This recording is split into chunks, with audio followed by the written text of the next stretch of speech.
adị na-ezozi ezo ka ije ihe na-apụta apụta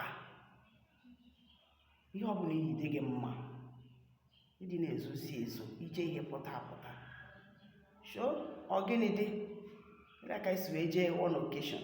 one woman mma ọ pụta na-ezokwa ezo na-asị nne kezi ife na-eme ọ sị na ọ dịghọ ka anyị sị nke were dịghọ ka anyị na akwa oyi adịchighị ọ sị meaning what nwanne ikwu ihe kpọrọ onwe gị ka ihe aza onye nọ na highest gị nke Igbo highest gị ọ bụrụ ọkịrịka ka ị nwee sụchasị mmanya kuchie na onwe dị na-eme onye gwuo gị anyị gwugwarị ya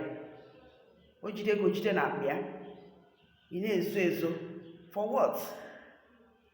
onye nọ na highest gị nyanwa nọ na highest gị nọ na highest ọ na-aha iji na-ahaikwa ọ pịa gị anya pịakwasapụ ya na onwere ife na-eme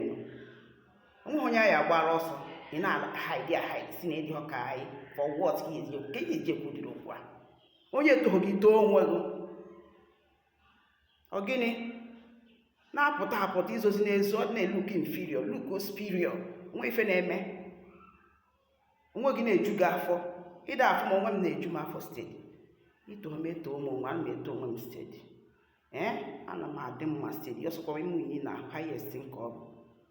n'ọpụta ị na-ezo ezo si na ịdịghọ ka ndị onye ka ịdịghọ ka ha onwe ego ya nwee na akpa ya o yiri highest nke Igbo highest ịghọtago